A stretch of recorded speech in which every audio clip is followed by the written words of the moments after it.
మొత్తంగా 11,680 కోట్లు ఖర్చు పెట్టారు. అధ్యక్ష, మొత్తంగా 11,680 కోట్ల రూపాయలు అంటే 38,500 కోట్ల రూపాయలతో అయ్యేటువంటి ప్రాజెక్టుకి సంబంధించి ఈపీసీ కాంట్రాక్ట్. అధ్యక్ష, హరీష్ రావు గారు కూడా అన్నారు, దాని గురించి కూడా చెప్పాలి. 11,680 కోట్లు ఖర్చు పెట్టారంటే 38,000 కోట్లు అవి మైనస్ చేస్తే ఎంత అధ్యక్ష? దాదాపు 27,000 కోట్లకు వస్తుంది. అంటే 38,000 కోట్లు కూడా కాదు, మన ప్రభుత్వం కేవలం ఇంకొక 27,000 కోట్ల రూపాయలు ఖర్చు పెడితే డాక్టర్ బాబాసాహెబ్ అంబేద్కర్ ప్రాణేత చేవెళ్ల ప్రాజెక్టు సంబంధించి 16,50,000 ఎకరాలకి 7 జిల్లాలకు మంచినీళ్లు, కంబైన్డ్ డిస్ట్రిక్ట్ హైదరాబాద్కి మంచినీళ్లు, ఇండస్ట్రియల్ పర్పస్కి అయిపోయేటువంటి ఆ 27,500 కోట్లు ఖర్చు పెట్టకుండా 1,27,000 అంటే 1,00,000 కోట్ల అధ్యక్ష, 1,00,000 కోట్లు పెంచారు దాని మీద. కేవలం ఆ 27,000 కోట్లు ఖర్చు పెడితే అయిపోయేది, 1,27,000 కోట్లు పెంచి ప్రాజెక్టును ముందుకు తీసుకొని పోతే వాళ్ళకి కూలిపోయింది.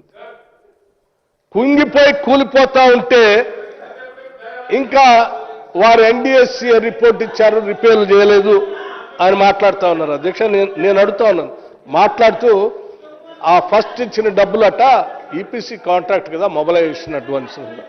రైట్, మొబిలైజేషన్ అడ్వాన్స్ దేనికి ఇస్తారు అధ్యక్ష? కాంట్రాక్టర్కి పని మొదలు పెట్టడానికి ఇస్తారు. ఆ మొబిలైజేషన్ అడ్వాన్స్ కూడా ఆ కాంట్రాక్ట్లో ఖర్చులోనే. మీరు ప్రభుత్వం అధికారంలోకి వచ్చిన తర్వాత ఎవరికైతే మొబిలైజేషన్ అడ్వాన్స్ ఇచ్చారో వాళ్లతో ఆ పని పూర్తి చేపించి కేవలం 27,000 కోట్లతో మీరు కాలేజ్ ఏంటి బాబాసాహెబ్ అంబేద్కర్ని పూర్తి చేస్తుంటే ఈ రాష్ట్రానికి చాలా మేలు జరిగేది కదా. ఎందుకు చేయలేదు మీరు? మీరు ఆ మొబిలైజేషన్ అడ్వాన్స్ తీసుకున్న కాంట్రాక్టులను మీరు కుమ్ముక్కై 1,27,000 కోట్లు పెంచి అక్కడి నుంచి 152 మీటర్ల ఎత్తులో కట్టాల్సిన ప్రాజెక్ట్ని 100 మీటర్లు తీసుకొని వచ్చి ఈడ కట్టి మేడిగడ్డ, అన్నారం, సుందిళ్ళ నుంచి శ్రీపాద ఎల్లంపల్లిలోకి లిఫ్ట్ చేయాలి. మీరు ఈ 3 సంవత్సరాలు 4 సంవత్సరాల్లో లిఫ్ట్ చేసి నీళ్ల కంటే కిందికి వదిలిన నీళ్లు చాలా ఎక్కువ ఉండేది. ఏం సాధించారు మీరు? ఏం సాధించారండి? మీరు సాధించిందల్లా ఒకటే, ప్రజల సొమ్ముని అట్లాగే సంవత్సరం పవర్ కాస్ట్ సంబంధించి ఒక 12,000 కోట్ల రూపాయలు ఈ రాష్ట్రం మీద భారం వేయటం తప్ప మీరు సాధించింది ఏం లేదు. ఇంత దోపిడీ చేసి, ఇంత అన్యాయం చేసి ఇంకా మాట్లాడుతూ ఉన్నారు అధ్యక్ష. మేము బ్రహ్మాండంగా చేశాం, కక్ష సాధింపు ధోరణితో ఈ కార్యక్రమం చేస్తూ ఉన్నారు. అధ్యక్ష, నేను మరొక విషయం కూడా చెప్పదలుచుకున్నాను. అధ్యక్ష, ఇప్పటికి కూడా వీళ్ళ ఆలోచన అధికారంలో రాగానే బాబాసాహెబ్ అంబేద్కర్ పేరు మీద ఈ ప్రాజెక్టు ఉంది. ఆనాటి రాజశేఖర రెడ్డి గారు ఈ ప్రాజెక్టు మొదలుపెట్టారు. ఈ ప్రాజెక్టుని కంటిన్యూ చేస్తే బాబాసాహెబ్ అంబేద్కర్ పేరు ఎక్కడ ఉంటుందో ఉండకూడదు. రెండు అధ్యక్ష, దీన్ని అలాగే కంటిన్యూ చేస్తే రీడిజైన్ చేసుకొని మనం ఎస్కలేట్ చేసుకోవడానికి అవకాశం ఉండదు. కాబట్టి ఎస్కలేట్ చేసుకోవడానికి ఏం మార్గాలు ఉన్నాయి, ఆ మార్గాలు ఏమున్నాయని ఆలోచన చేసి వీళ్ళ ప్రయత్నం చేస్తే కూడా ఆ ప్రయత్నం కూడా సఫలం కాలేదు అధ్యక్ష. ఎందుకు కాలేదనంటే ఇందాక ముఖ్యమంత్రి గారు చెప్పారు, మా మంత్రి గారు కూడా చెప్పారు, వ్యాప్కోస్ అడ్డం పెట్టుకొని అక్కడేదో నీళ్లు లేవు, అందుబాటులో లేవు, ఏడా బాబాసాహెబ్ అంబేద్కర్ ప్రాణేత చేవెళ్ల ప్రాజెక్టు కట్టాలని తుమ్మిడిహట్టు దగ్గర నీళ్లు లేవు, మేడిగడ్డ దగ్గర కట్టడానికి కావాల్సిన నీళ్లున్నాయి, అది వ్యాప్కోస్ రిపోర్ట్ ఇచ్చింది కాబట్టి మేము కడుతున్నాం అని చెప్పి ఈ రాష్ట్రాన్ని భ్రమలు సృష్టించారు అధ్యక్ష. కానీ వ్యాప్కోస్ సంబంధించిన రిపోర్టు, సిడబ్ల్యూసి సంబంధించిన రిపోర్ట్ని ఈరోజు ముఖ్యమంత్రి గారు, మంత్రి గారు ఈ సభలో ముందు పెట్టి అక్కడ అదే రిపోర్ట్, ఇక్కడ ఇదే రిపోర్ట్, అక్కడ అదే నీళ్లు ఉన్నాయి, ఇక్కడ ఇదే నీళ్లు ఉన్నాయి, అక్కడ కూడా కావాల్సిన నీళ్లు ఉన్నాయి, తక్కువ ఖర్చుతో అయిపోయేది, అది వదిలిపెట్టేసి ఇక్కడ కట్టారు. ఇది కేవలం మీకోసం కట్టుకున్నారు తప్ప వాళ్ళ ఈ రాష్ట్ర ప్రజల కోసం కట్టింది కాదు. అట్లాగే అధ్యక్ష ఇంకొక ఆలోచన కూడా చేశారు. ఏంటి? ఇంజనీర్లు రిపోర్ట్ వేశారు.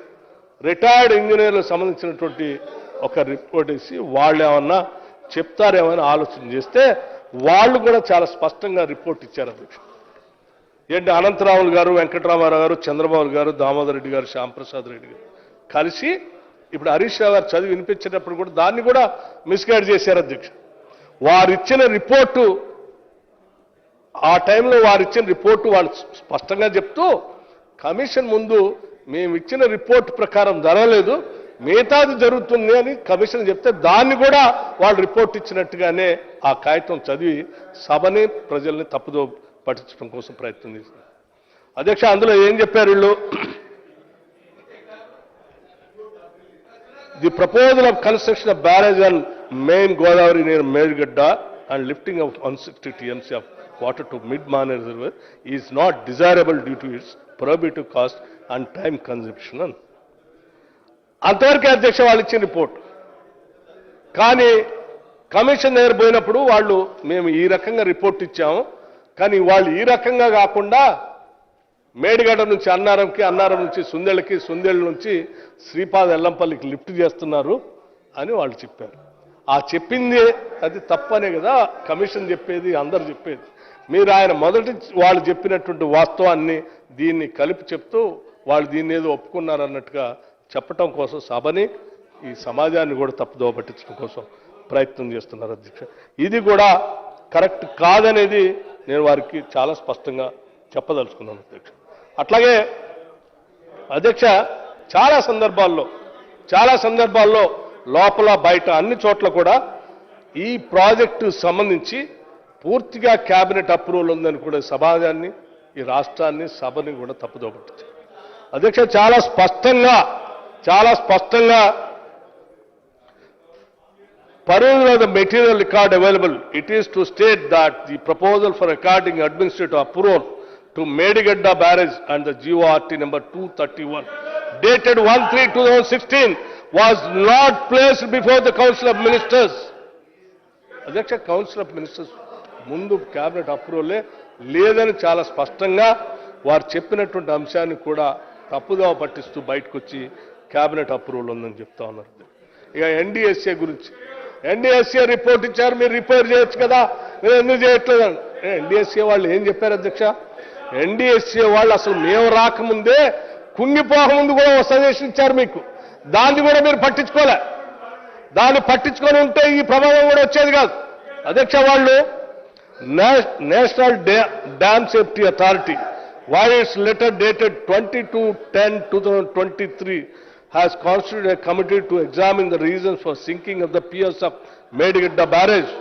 The NDSA committee inspected Medigadda barrage on 24/10/2023 and communicated the report to Government of Telangana on 1/11/2023. Annexure 19 lo var mention chesaru adhyaksh. Even after the receipt of this report, the then government has not acted upon the recommendations of the member, a panel expert, and the then engineer and chief general dated 14/4/2022 to take up the repairs to all the 3 barrages Kalisha project were ignored. Idantha em cheptundi adhyaksha, వీరు అధికారంలో ఉన్నప్పుడే NDSA report ఇచ్చి వీటికి సంబంధించినటువంటి అన్ని చేయవనంటే దాన్ని కూడా పక్కన పెట్టేసి, అంటే కట్టేటప్పుడు ఇంజనీర్ల ఆలోచనలు తీసుకోలేదు. కేసీఆర్ గారు చెప్పారు, హరీష్ రావు గారు కట్టారు. కేసీఆర్ గారు చెప్పారు, హరీష్ రావు గారు కట్టారు. వీరిద్దరు ఇంజనీర్లు కాదు అధ్యక్ష. అరే మేము ఊళ్ళలో ఇందిరమ్మ ఇల్లు కట్టుకోవడానికి కూడా అధ్యక్ష ఆ ఇంటి కోసం ఆయన దగ్గరికి ఆర్కిటెక్ట్ దగ్గరకో ఇంజనీర్ దగ్గరకో పోయి ఒక ప్లాన్ తెప్పించుకొని దాని ఎస్టిమేషన్ తెప్పించి కట్టిస్తూ ఉంటాం. వాళ్ళు కట్టుకుంటారు, మనం కూడా కట్టుకుంటాం. అలా 1,00,000 కోట్ల పైబడి కట్టే బ్యారేజ్కి ఇంజనీర్ లేకుండా వీరు డిజైన్ చేస్తారట. ఆనాటి సీఎం గారు హరీష్ రావు గారు కట్టిస్తారట. ఇట్లా కట్టిస్తే ఇట్లా అయిపోతుంది. సో మనం అందరం ఆలోచన చేయాలి అధ్యక్ష. వీళ్ళేదో కేవలం రాజకీయాల కోసం, ప్రజల తప్పుదోవ పట్టించడం కోసం మేమంతా బ్రహ్మాండంగా చేశాం, మేము అద్భుతాలు చేశాం, మీరే నష్టం చేశారంటే అది కరెక్ట్ కాదు అధ్యక్ష. నేను ఇప్పటికి కూడా మేము చెప్పేది ఏంటంటే కమిషన్ రిపోర్ట్, అట్లాగే కమిషన్ రిపోర్టు సంబంధించి అధ్యక్ష చాలా అంశాలు కమిషన్ రిపోర్టు సంబంధించి సభకి రాష్ట్రానికి కూడా తెలియాలి. ఎందుకంటే మనం commission report Adhyaksha, however, the execution stage in the meeting on 9/1/2017, chaired by T. Harish Rao, Honorable Minister Irrigation, the decision was taken that led to replacement of the originally proposed diaphragm walls, jet type sheet piles with secant pile cut-offs annexed 22. అంటే ఇప్పుడే శ్రీనివాస్ రెడ్డి గారు చెప్పారు. ఈ designs అన్ని sir technical committee engineering వ్యవస్థనో ఏదో designs చేసేవాళ్ళు ఇచ్చినటువంటి దాన్ని మార్చేసి వెంటనే హరీష్ రావు గారు వారే ఇంజనీర్ అయినట్టుగా ఇవన్నీ మార్చడం వల్లనే ఈరోజు ఈ ప్రమాదం అంతా ముంచుకొచ్చింది. ఈ ప్రమాదం నుంచి ఈరోజు ముంచుకొచ్చిందంటే ఏమైనా చిన్న విషయం అది. రాష్ట్రానికి సంబంధించిన 1,27,000 కోట్లు, 1,27,000 కోట్లు అధ్యక్ష, ఒక చిన్న అంశం కాదు ఇది. ఇటువంటి నిర్ణయాలన్నీ అట్లాగే అధ్యక్ష, పబ్లిక్ హియరింగ్ మాకు అసలు ఇవ్వలేదని చెప్పారు అధ్యక్ష. నేను దానికి సంబంధించి కూడా చెప్తున్నాను. The public notice was issued on 27/4/2024. మాకేం నోటీస్ చేయలేదు, మమ్మల్ని పిలవలేదు, మమ్మల్ని మాట్లాడలేదని మొదట్లోనే చెప్పారు అధ్యక్ష. వారు చాలా స్పష్టంగా the public notice was issued on 27/4/2024 and published the same in the leading national and regional newspapers, inviting representations, allegations or grievance with evidence in the form of notarized sworn in affidavit in a sealed envelope. అంటే ఇంత స్పష్టంగా వాళ్ళకి ప్రత్యేకంగా పిలవటమే కాకుండా open news పేపర్స్లో కూడా ఇటువంటి advertisement ఇచ్చి పిలిచి మాట్లాడి అంతా ఎంక్వైరీ చేస్తే వాళ్ళు మమ్మల్ని పిలవలేదు, మాకు అవకాశం వేయలేదు, ఈ ఎంక్వైరీ కమిషన్ రిపోర్ట్ ప్రకారం దీని ప్రకారం ఇట్లా ఉంది, ఇవన్నీ చేయలేదు కాబట్టి మేము కోర్టుకు పోయామన్నట్టు. కోర్టుకు మీరు దేనికి పోయారు అధ్యక్ష?